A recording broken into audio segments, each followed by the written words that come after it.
ഉറങ്ങൂല. ഇത് സൂക്ഷ്മതയാണ്.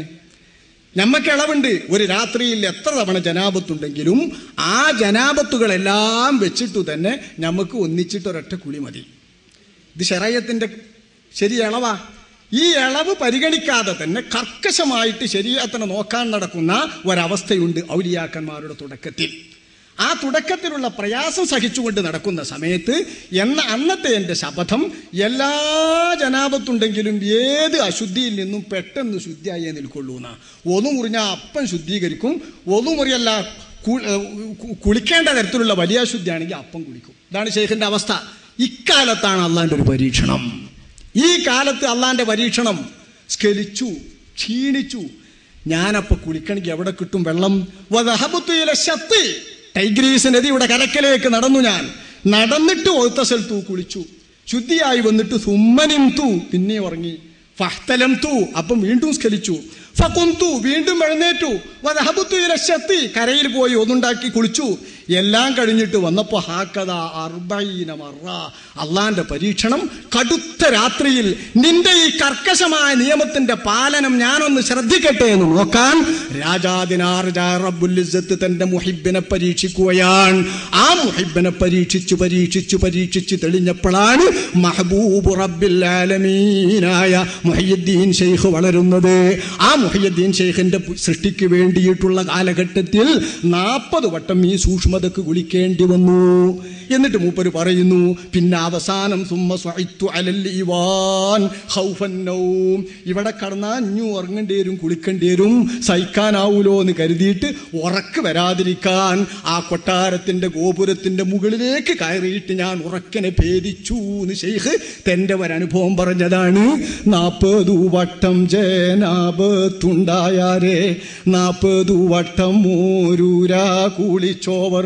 പടച്ചോന്റെ പരീക്ഷണാർത്ഥം തണുപ്പുള്ള രാത്രിയിൽ 40 വട്ടം ജനാബത്തുണ്ടായപ്പോൾ അശുദ്ധിക്ക് അപ്പൊ തന്നെ ശുദ്ധിയാക്കുമെന്ന പ്രതിജ്ഞ പുതുക്കുന്നുണ്ടോ എന്ന് നോക്കാൻ അള്ളാന്റെ പരീക്ഷണത്തിന് കുളിച്ച കഥ മുഹയ്യിദ്ദീൻ ശൈഖിനെ സ്ത്രീലംബടനാക്കാൻ, വിഷയാസക്തനാക്കാൻ, ലൈംഗിക രോഗിയാക്കാൻ വഹാബിദുർ ഉപയോഗപ്പെടുത്തുന്നു. ബഹുജ നോക്കാതെ, ചരിത്രം നോക്കാതെ. ഒരു കാമൽ നിന്നിട്ടോരു ഹത്തം തീർത്തോവർ, ഒരു ചൊൽമുതലായി 3 കാത്തോവർ. ഒരു കാമ നിന്ന കഥയും അതാണ്. തൻ്റെ പീഡനകാലത്ത്, പ്രയാസകാലത്ത്, ചുറ്റിത്തിരിയുന്ന കാലത്ത് താൻ ചെയ്ത ഒരു കാലം ബഹ്ജയുടെ 59-60 പേജുകളിൽ കൃത്യമായി വിവരിക്കുന്നു. മകസ്തു ഹംസം വൈശിരീന സന, 25 കൊല്ലം ഞാൻ താമസിച്ചിട്ടുണ്ട്. മുതജരിദൻ, തുണിയും കുപ്പായവും അതുപോലെ തന്നെ ചെരുപ്പുമൊന്നും സാധാരണ പോലെ ഇല്ലാതെ. സായിഹൻ ഫി ബറാറിൽ ഇറാഖ്, ഇറാഖിന്റെ മരുഭൂമികളിലും വഖറാബിഹി, വിജന സ്ഥലങ്ങളിലും ഒക്കെ ഒട്ടാകെ സഞ്ചരിച്ചിട്ട് 40 സനതൻ ഉസല്ലി സുബ്ഹ ബിവുദൂഇൽ ഇശാ, സുബ്ഹ് നിസ്കരിക്കാൻ ഇശാക്കെടുത്ത ഒതുകൊണ്ട് തന്നെ 40 കൊല്ലം ഞാൻ ദൃഢപ്രതിജ്ഞ എടുത്തു, ഉറങ്ങൂല. ഇതൊക്കെ തന്റെ ഒരു കാലമാണ്, എന്നത്തും കാലല്ല. ഉറങ്ങിയത് എടുത്തിട്ട് പറയേ, കണ്ടോ ഉറങ്ങൂല എന്നറിഞ്ഞ ആള് ഉറങ്ങി. 90 കൊല്ലം ഇരുന്നടോ മുഹയ്യിദ്ദീൻ ശൈഖ്, 90 കൊല്ലം.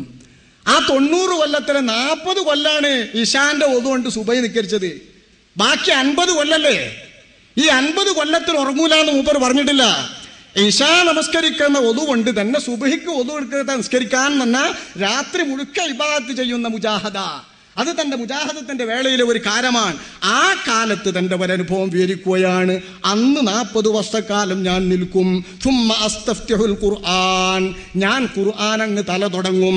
വഅന വാഖിഫുൻ അലാ റിജ്ലിൻ വാഹിദ, ഒറ്റക്കാലിന്മേൽ ഞാൻ നിൽക്കും. വയദീ ഫീ വതിദിൻ മദ്റൂബിൻ ഫീ ഹായിത്ത്, ചുമരിൽ തറച്ച ഏണിയിൽ കോലിന്മേൽ എൻ്റെ കയ്യും പിടിച്ച് ഒരു കാലിന് ഊന്നൽ കൊടുത്തുകൊണ്ട് ഞാൻ നിൽക്കും, നിസ്കരിക്കും. കാരണമില്ലെങ്കിൽ നിസ്കാരത്തിൽ കറാഹത്തായ നൃത്തമാണിത്. ഒറ്റക്കാലിൽ ഊന്നിയിട്ട് നിന്നുകൊണ്ട് നിസ്കരിക്കല് നിസ്കാരത്തിൽ കറാഹത്താണ്. ആ കറാഹത്ത് കാരണമുണ്ടെങ്കിൽ പോകും. മഹാനായ ശൈഖ് തങ്ങൾ അവർകൾ തൻ്റെ മുജാഹദത്തിന്റെ കാലത്ത് തൻ്റെ ആണിമ തൂക്കിയിട്ട് ഇതേ ചുവരിൽ തൂക്കിയിട്ട് ആണിമേൽ കൈ പിടിച്ച് ഉറക്കം നിന്നാൽ വരുമെന്ന് കരുതിയിട്ട് ഒരു കാലിന് ഊന്നൽ കൊടുത്ത് സാഹസപ്പെട്ട് ഞാൻ പുലരും വരെ ഖുർആൻ ഓതിയിട്ട് നിൽക്കും. ഖൗഫൻ നൗം, ഉറങ്ങരുത് എന്ന് കരുതിയിട്ട്. ഹത്താ അന്തഹി ഇലാ ആഖിരിൽ ഖുർആൻ ഇൻദ സഹർ, അത്താഴ സമയത്തെത്തുമ്പോൾ ഞാൻ തുടങ്ങി വെച്ച ഖുർആൻ ഖതം തീർക്കുകയും ചെയ്യും.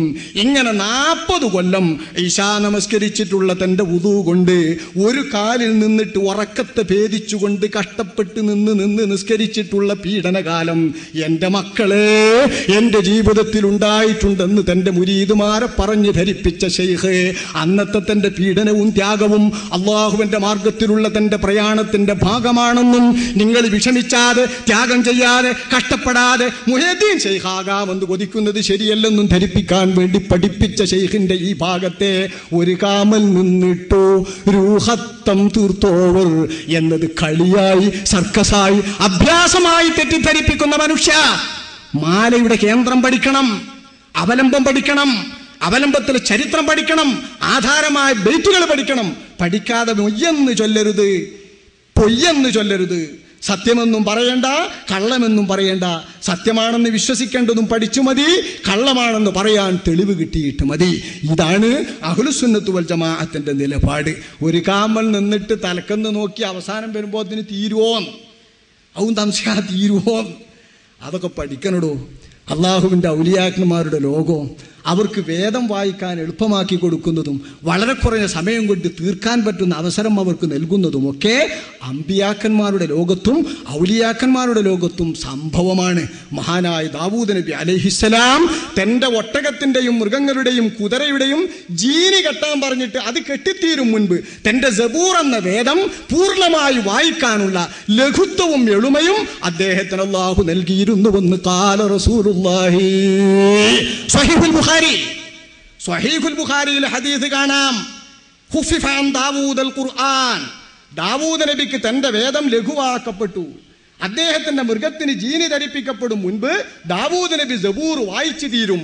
എളുപ്പ നേരം കൊണ്ട് സബൂർ വായിച്ചു തീരാനുള്ള ലഘുത്വം ദാവൂദ് നബിക്ക് കിട്ടിയെന്ന് പറഞ്ഞ് ഈ ലഘുത്വം വേദം പഠിച്ച പണ്ഡിതന്മാർക്കും ഔലിയാക്കൾക്കും പെട്ടെന്ന് തീർക്കാൻ അല്ലാഹു കഴിവ് കൊടുക്കുന്നെങ്കിൽ അസാധാരണമായ സിദ്ധിയില്ലാത്തവന് ഇത് ഭ്രാന്തായി തോന്നാം. അവരാണ് ഭ്രാന്തന്മാർ, ഇവർ ബുദ്ധിയുള്ള ഭ്രാന്തന്മാരാകുന്നു എന്നു മാത്രം മനസ്സിലാക്കണമെന്ന് എൻ്റെ പാവപ്പെട്ട അറിവില്ലാത്ത വഹാബികളെ പറഞ്ഞു ധരിപ്പിച്ചുകൊണ്ട് മാലയെ പൊയ്യെന്ന് ചൊല്ലരുത്. ബഹിജ നോക്കണം, അവർ ചൊന്ന ബെയ്ത്ത് നോക്കണം, തെക്കിമില നോക്കണം. ഇവയെല്ലാം ശരിയാണോ എന്ന് അവരവരുടെ അവലംബങ്ങൾ നോക്കണം എന്നു മാത്രം ശ്രദ്ധയിൽപ്പെടുത്തിക്കൊണ്ട് എൻ്റെ ബഹുമാനപ്പെട്ട സദസ്സിലുള്ള സാധാരണക്കാരെ, ബഹുമാനപ്പെട്ടവരെ, ബഹുമാനപ്പെട്ട ശൈഖുതങ്ങളുടെ പോലുള്ള ഔലിയാക്കന്മാരുടെ പദവിയും സ്ഥാനവും മനസ്സിലാക്കാനും പഠിക്കാനും വളരെ സമയം നമുക്ക് പിടിക്കും. ആ സമയങ്ങളൊക്കെ ഒരുപാട് സമയങ്ങൾ നമ്മൾ വീണ്ടും ചെലവഴിക്കണം. ഇതൊരു സാമ്പിൾ മാത്രമാണ്. ഈ സാമ്പിളിൽ നിന്ന് നിങ്ങൾ പഠിക്കുക. ഇങ്ങനെ പ്രമാണമുള്ളതാണ് മുഹയ്യദ്ദീൻമാരുടെ 155 കൊല്ലം.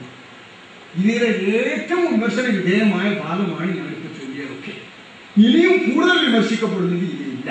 പക്ഷെ ഔലിയാക്കന്മാരുടെ ചരിത്രം കേട്ടു നിൽക്കുന്നവർക്ക് ഔലിയാക്കന്മാരുടെ ലോകത്തുള്ളത് അറിയാഞ്ഞാൽ അവർക്കതൊക്കെ ചിരിയായി മാറുക എന്നത് ഔലിയാക്കന്മാരുടെ ഒരു വിധിയാകുന്നു എന്ന് ഇമാം ഗസാലി റളിയല്ലാഹു അൻഹു തങ്ങൾ അവർകൾ പറഞ്ഞ പോലെ, ബഹുമാനപ്പെട്ട ദീനിന്റെ അയിമ്മത്ത് പറഞ്ഞ പോലെ, ഔലിയാക്കളുടെ ജീവിതം പരിഹസിക്കുന്നവർക്ക് തമാശയാണ്, നിഷേധികൾക്കൊരു പരിഹാസമാണ്.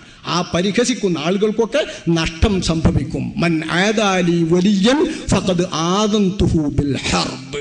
എൻ്റെ വലിയനോടും എൻ്റെ ഔലിയാക്കളോടും മത്സരിച്ചിട്ട് അവരെ പരിഹസിക്കാനും കുറ്റപ്പെടുത്താനും കളവാക്കാനും അവരെ തൗഹീദിൽ നിന്ന് പുറത്താക്കാനും വേണ്ടി വല്ലവനും ശ്രമിച്ചാൽ അവനോട് ഞാൻ യുദ്ധം പ്രഖ്യാപിക്കുന്നു എന്ന് സ്വഹീഹുൽ ബുഖാരിയും മുസ്ലിമും ഉദ്ധരിച്ച ഹദീസിൽ അള്ളാഹുവിനെ തൊട്ട് ഉദ്ധരിച്ചുകൊണ്ട് അള്ളാഹുവിൻ്റെ റസൂൽ പറഞ്ഞ വാക്യം അല്ലാഹു തആല യുദ്ധപ്രഖ്യാപനമാണ്. നമ്മുടെ ഇമാമുകൾ വിലയിരുത്തുന്നു, പലിശ തിന്നുന്നവനോടല്ലാതെ അല്ലാഹു യുദ്ധം പ്രഖ്യാപിച്ചിട്ടില്ല. പലിശഭോജിയോട് പ്രഖ്യാപിച്ച അതേ യുദ്ധമാണ് ഔലിയാക്കളെ ഉപദ്രവിക്കുന്നവരോടും ഔലിയാക്കളെ കള്ളന്മാരാക്കുന്നവരോടും അള്ളാഹു പ്രഖ്യാപിച്ചിട്ടുള്ളതെന്ന് അറിയണം. ഈ ശ്രദ്ധ നിഷേധികളുടെ മനസ്സിലുണ്ടാകണമെന്നും നിഷേധികൾ പറയുന്നത് കേട്ട് കാര്യങ്ങൾ പഠിക്കാതെ എത്രയോ കോടി മുസ്ലിമീങ്ങളും അവരുടെ ഇമാമുകളും ആലിമീങ്ങളും പണ്ഡിതന്മാരും ചൊല്ലി വന്ന മാലകളും അവർ പഠിച്ചു വന്ന ചരിത്ര കിതാബുകളും ഗ്രന്ഥങ്ങളുമൊക്കെ അവർ വിശ്വസിക്കുന്നത് കേവലം അവരൊക്കെ പൊട്ടന്മാരായിട്ടും ശിർക്കന്മാരായിട്ടും കാഫിറുകളുമായിട്ടുമാണ് എന്ന് പ്രസംഗിച്ചുകൊണ്ടും ജൽപ്പിച്ചുകൊണ്ടും ഇരിക്കുന്നവർക്ക് തലക്ക് വെളിയില്ലാതായിട്ടും ബുദ്ധിക്ക് തകരാറ് സംഭവിച്ചിട്ടും മാത്രമാണ് അവരത് പറയുന്നതെന്ന് പാവപ്പെട്ട സാധാരണക്കാർ തിരിച്ചറിയണമെന്ന് മാത്രം ഉണർത്തിക്കൊണ്ട് ഞാൻ എൻ്റെ വിഷയ അവതരണം ഇവിടെ അവസാനിപ്പിക്കും.